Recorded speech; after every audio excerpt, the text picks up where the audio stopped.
안녕하세요. 최인지 치과의 대표원장 최기수 원장입니다. 안녕하세요. 최인지 치과 대표원장 이정아입니다. 자, 오늘은 임플란트에 대해서 또 얘기를 해보려고 합니다. 네. 임플란트 해보셨나요, 원장님? 네, 해봤어요. 초창기 때 이 원장님이 좀 했었죠. 임플란트 재수술도 해보셨나요? 그건 못했죠. 해보셨나요? 재수술이요? 네. 케이스가 많지는 않아요, 저희 병원은. 왜 뭐 안 많을까요? 제가 실패한 게 그렇게 많지 않으니까 대부분 이제 임플란트를 재수술을 하는 분들은 임플란트 하신 치과에 가게 되죠. 거기서 다시 얘기를 하게 되는데 치과가 없어졌다. 그 치과를 근데 다시 가기 싫다. 이런 경우에는 이제 다른 치과를 찾게 되시고 그러다 보면 이제 저희 병원에 오시는 또 재수술 환자분들도 있으시죠. 대략 10명 중에 한두 명은 재수술을 받는다고 하더라고요. 확률적으로 그 정도는 되지 않겠어요? 1-20%긴 하니까요. 임플란트가 반영구적인 거 아니야? 근데 이렇게나 많은 사람들이 재수술을 할... 영구적이진 않고 반영구적이기 때문에 무한 사용 가능하다라고 볼 수는 없죠. 애초에 잘못 심어서 다시 재수술을 하는 거 아니면 관리나 이런 게 잘못해서 재수술?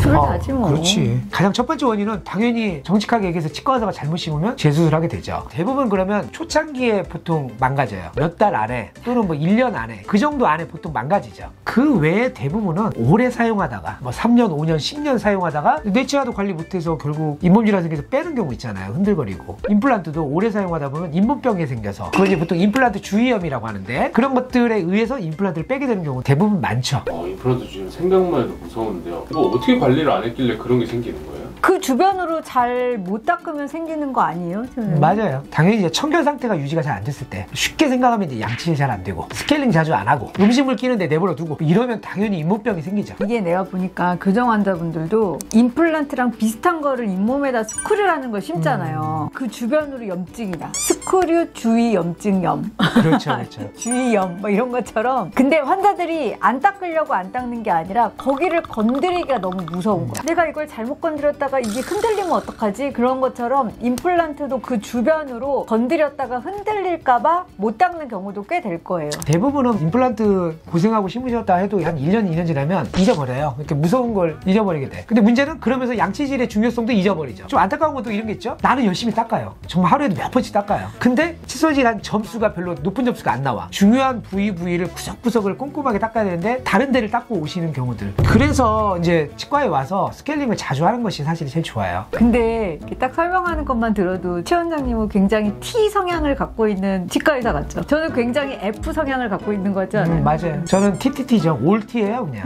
이 원장님 생각할 때는 임플란트가 그거 외에 또 뭐 때문에 망가질 것 같아요? 자기 치아가 망가지는 것처럼 최 원장님 가장 많은 그 지적을 하는 이약물기. 그렇죠. 임플란트 대 임플란트가 부딪히거나 임플란트랑 자연치가 부딪히면서 망가지기 시작하죠. 우리는 흔히 생각할 때 뭔가를 단단한 걸 으드득 씹었을 때 그 일회성 사건 때문에 이가 막 망가지는 걸 많이들 걱정들 하시고 기정사실화 하잖아요. 근데 으드득 씹어서 이가 깨지는 경우는 대부분 머리 부분에서 깨져요. 근데 지금 우리가 말씀드리고 있는 임플란트 주위염은 뼛속에 박혀있는 임플란트 주변에 뼈가 녹으면서 망가지는 거거든요. 이거는 진짜 한두 번 으드득 씹는다고 해서 망가지는 게 아니에요. 그거보다는 오랜 시간을 두고 지속적으로 작은 힘이 꾸준히 갈 때 그게 이제 대표적으로 이약물기. 이렇게 물고 산다는 게 아니라 지그시 물고 그냥 생활하시는 거예요. 아니, 아까 스케일링 얘기하셨는데 그럼 뭐 1년에 한 번 가는 거 가지고 치아 건강에 뭐 그렇게 뭐 영향을 미치나요? 그 전문가 케어라는 게 무시할 수가 없어. 그럼요. 저희 병원 이제 임플란트 환자분들은 최소 1년에 2번씩 오라고 하거든요. 그 오실 때마다 이제 저희가 이렇게 엑스레이도 찍고 치수 선생님들이 이렇게 깨끗이 청소해주고 이러면서 여기 안 닦이니까 또 여기 닦으세요 이렇게 알려드리면 환자분들이 그걸 또 인지하시고 좀 더 신경 써서 닦고 이렇게 하면 서로 이제 케어가 되잖아요. 근데 이제 안 오시는 분들 많아. 한 4년, 5년 뭐 이렇게 나타나시는 분이 있거든요. 잇몸 팍 나빠져가지고 오신 분들 정말 많아요. 엄청 많아요. 진짜 많아. 임플란트 하신 치과에 계속 정기적으로 가시는 것이 의사 선생님을 도와주시는 거고 또 환자분의 건강을 위해서도 매우 중요합니다. 의사 선생님을 왜 도와주는 거죠? 이거 다시 하려면 생고생이거든요. 왜냐하면 임플란트를 심는 것보다 심어놓은 걸 다시 빼고 뼈가 나빠진 걸 또 뼈이식해서 다시 원상회복해서 심고 이건 더 어려운 거예요.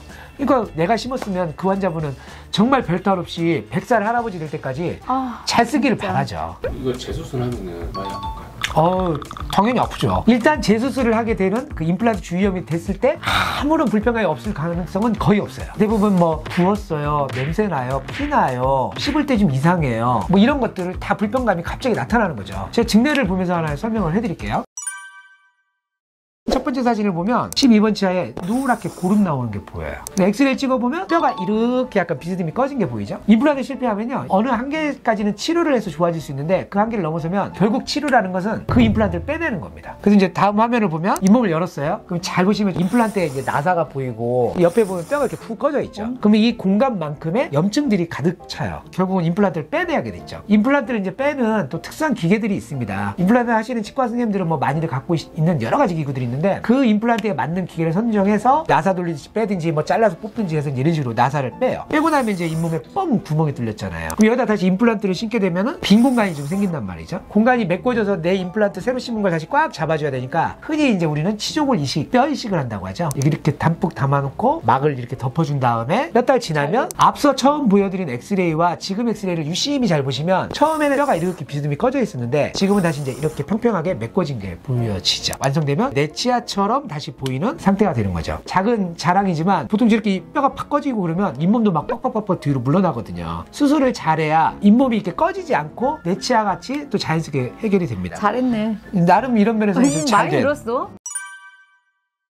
아프냐라고 물어보셨잖아요. 그래서 제가 이렇게 길게 설명했는데 사진 보니까 어때요? 아파 보여요? 안 아파 보여요? 엄청 아파요. 수술하고 나면 또 엄청 아픕니다. 띵띵 부을 것 같아. 그것도 이제 물론 이제 의사와 환자가 노력하면 또 많이 붓진 않지만 결코 즐겁지 않은 경험이 되겠죠. 저희가 늘 유튜브 말미에 말씀드리죠. 이 고생 안 하려면 미리미리 관리하자. 관리를 하는 건 오로지 두 가지. 칫솔질 꼼꼼하게 잇몸까지 잘 닦아주고 스케일링을 자주자주 받으러 가자. 임플란트 관리에 있어서는 전문가 스케일링이 매우 중요해요. 초반에 염증이 조금 있을 때 병원에 와가지고 전문가 스케일링도 받고 의사의 처방도 받고 하면은 이렇게 다시 재식립하는 상황이 안 생기는 확률도 또 커요. 그러니까 제발 관리 잘 하시고 병원에 정기적으로 내원하시기 바랍니다. 구독해주셔서 감사합니다. 감사합니다.